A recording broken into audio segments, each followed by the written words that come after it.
I don't know how locked in you guys are on the National Football League outside of the Baltimore Ravens, but if you don't know, things are not going well this week for John Harbaugh and the New York Giants. I'm going to tell you more about what I'm talking about on today's show. Real quick, thank you so much for being here. If you guys have not joined us yet, make sure to subscribe because even though it's the offseason, does not mean we're dialing things back anytime soon. In fact, I think we've ramped up the coverage since the season has been over. Latest news, rumors, reports, NFL free agency. We got you NFL draft. We got you trade buzz. We got you. Make sure to lock us in and subscribe.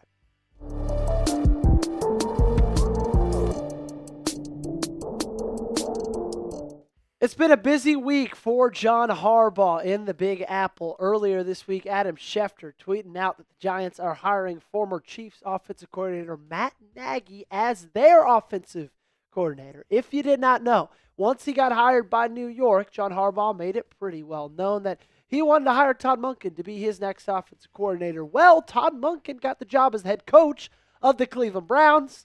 Harbaugh had to pivot, and he pivoted to Matt Nagy. Interesting. Well, I'm sure it couldn't get worse from there. Oh, wait, it does, because yesterday, late last night, it came out that the Giants are hiring Greg Roman to the offensive staff, who spent 4 years as the Ravens OC with John Harbaugh. But, of course, I don't need to tell you guys about that. I want each and every one of you guys, if you are upset about the move that Steve Bisciotti and Eric DeCosta made to get John Harbaugh out of Baltimore, I want you to do something for me, okay? Unless you're driving. And keep those eyes open. But if you're not, close your eyes for me and picture this just absolute nightmare scenario, okay? The Baltimore Ravens, they beat the Pittsburgh Steelers. They go to the playoffs. That would have been fun. They beat the Texans in round one of said playoffs. Because Steve Bisciotti said, hey, look, if they would have lost in the playoffs, John Harbaugh would have gotten fired. But if they would have won a playoff game, I feel like it's hard to probably make that move. He might still keep his job. Right? So you beat the Steelers, you get in. You beat the Texans in round one. Harbaugh keeps his job. Monken still goes to Cleveland. That leaves you still with John Harbaugh because even though if you win a playoff game, like that does not guarantee that Todd Monken stays. If he gets the opportunity to be a head coach in Cleveland like he did, he's taking that, okay? So Monken goes to Cleveland, and then Harbaugh hires Matt Nagy to replace Todd Monken. And you roll in the 2026 NFL season and Lamar Jackson's 29-year-old NFL season with Matt Nagy as your offensive coordinator and Zach Orr as your defensive coordinator. I mean, are you kidding me? Guys, I would have projectile vomited all over this camera. It would have been disgusting. I would have probably lost 10,000 subscribers. Now, I don't think Roman, he wouldn't have come back to Baltimore. So you could take that part out of it. But I do believe that Nagy would have. I do believe that is where John Harbaugh would have pivoted without Monken because that's exactly what he did in New York. So my take on this, man, is you just dodged a bullet. Thank you, Tyler Loop. The Baltimore Ravens coaching staff I felt was already at a disadvantage. It would have even been at more of a disadvantage. Man, they made the right decision. Are you happy that they moved on from Harbaugh? If you are, spam those me's down below in the comment section. Weigh in with your answer. Now, when you look at these two staffs side by side, I might be crazy, but personally, I like the Ravens staff better. Obviously, they got a proven leader at John Harbaugh. You don't know what you have in Jesse Minter, but what you do know is you have an elite defensive mind, right? That's great.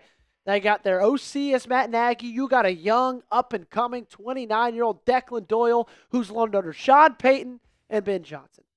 I will say this. I think Dennard Wilson is a pretty good hire, former Tennessee Titans defensive coordinator. But you got Anthony Weaver and you got Jesse Minter. So, I think you probably have the benefit right there. Give me Baltimore any day of the week when you look at those two coaching staffs together. Because one of my biggest complaints about John Harbaugh was schematically, he did not give you any advantages on Sunday. Not one, right? Now you've got a schematic head coach, a defensive-minded head coach, and this wonderkid over there running the offense. Again, I'm thankful for John Harbaugh. I really am, man. He gave this franchise so much. If you had a Mount Rushmore for Baltimore, John Harbaugh is on that Mount Rushmore. So don't take this as criticism or as me poking fun at him. But I'm just here to tell you, man, you dodged a bullet and you made the right decision. Steve Bisciotti made the right decision because this could be us rolling in with Matt Nagy. It could be us rolling in again with Zach Orr, but it's not because you knew when the time had come to its end. A couple of additional coaching staff moves made today, this afternoon. Matt Zenitz reporting about 1:53 Central, so 2:53 Eastern. The Ravens are expected to hire Chargers offensive pass game coordinator Marcus Brady. Sources tell CBS Sports has worked with the Chargers the last 2 years. Before that was OC with the Colts and a senior offensive assistant with the Eagles. Not the only coaching staff move they made because about an hour later, they hired Duke's Harlan Bauer as their new outside linebackers coach. Sources tell CBS Sports informed Duke today that he's accepting the job.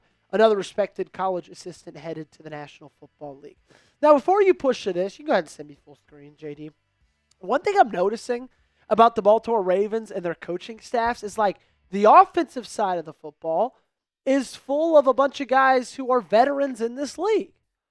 Of course, you got Declan Doyle in there, and you could push this across now, but like everybody else on that staff, for the most part, has been in the NFL for a long time. Dwayne Ledford, Joe Lombardi. You just added a guy in here that's been in the NFL for a very, very long time, and Marcus. So I think that's a good like trend and thing for a really young offensive coordinator and a defensive-minded head coach. Now, on the defensive side of the football, you hire a guy like Harlan Bauer, like Lou Esposito, like Mike Mickens, Miles Taylor, P.J. Volker, a bunch of guys that are coming up from the college ranks because you got Anthony Weaver and you got Jesse Minter to lead them. So you're taking a chance on younger guys who have proved to be developers and leaders in those position groups at the college level. So it's an interesting strategy, but to me it makes sense. We're talking about the coaching staff, my opinions on them. I think the best hire of the bunch was Dwayne Ledford. I really do. I mean, I think you got one of the best offensive line coaches in the game. He's going to be your running game coordinator as well. I mean, I think you hit that out of the park. Mike Mickens is up there as well. Again, this is Minter's moves. This is not the hiring of Minter, so that doesn't count. But I think Dwayne Ledford at offensive line coach is your best hire. I think the highest ceiling is Declan Doyle. Like, I see this guy as an ability to maybe even get a head coaching job next year. Like, if he comes out here in year one, age 29, balls out, proves himself to be a great play caller in this league, somebody's going to give him a shot at head coach. I think the worst hire was Israel Woolfolk. And I don't necessarily say that because I don't believe in Israel Woolfolk, but I really like T. Martin in that spot. But that's just me personally. Give me your opinions down below, okay? Give me best hire, give me highest ceiling, give me worst hire in the comment section. Something that is not the worst is our great friends over at Prize Picks, the sponsor of today's show. The big game is almost here, and there's no better way to cash in during America's biggest sporting event than Prize Picks, where it always feels good to be right.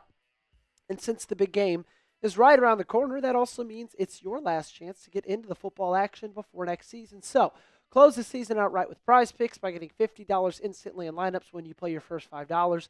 This week, Prize Picks has a special max discount for the big game live in the app now. Drake May just needs one passing yard for the max discount to win. Just add another player to your lineup, and if your picks hit, you can cash in, join millions of users, and sign up for America's #1 sports picks app. You would be a fool to not add in this Drake May max discount, so I did, because I am not a fool. Maybe. Don't ask my wife. More, half a passing yard for him, less on rushing yards from Andre Stevenson, more Cooper Kupp receiving yards. Download the Prize Picks app today and use code CLNS to get $50 in lineups after you play your first $5 lineup. That's code CLNS to get $50 in lineups after you play your first $5 lineup. Link to this promo is in the comments and description of today's video. Prize Picks, it's good to be right.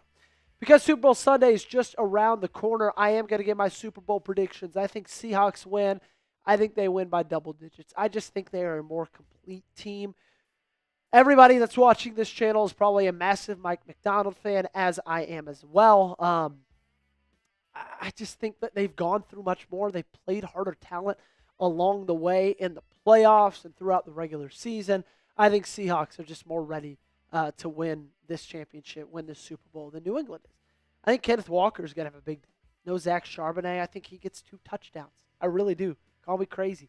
I think they focus a lot on Jackson Smith and Jigba, so I think that then will open up Cooper Kupp. I think he gets more than 50 receiving yards. In fact, we just showed his more or less on Prize Picks. I think it was 32.5. So I think he's going well more than that. That's why I picked it in my lineup. And I think Drake May throws a red zone interception. This is how I think the game goes. I think the Seahawks are up by a score. I think it's middle way through the fourth quarter. Patriots are driving. Drake May throws the interception in the red zone. Seahawks score off of that interception. Not a pick six, maybe a pick six, probably just an offensive drive. They end up winning the game by double digits. I think it's going to be close to the first 3 quarters, and I think Seahawks are just going to pull away late. That'll do it for today's show. Make sure you guys got me followed on social. Second video of the day. I think this is going to be, I think we're going to put out 10 or 11 this week videos. So that's the perfect reason for you to subscribe to the channel, and we'll see you tomorrow.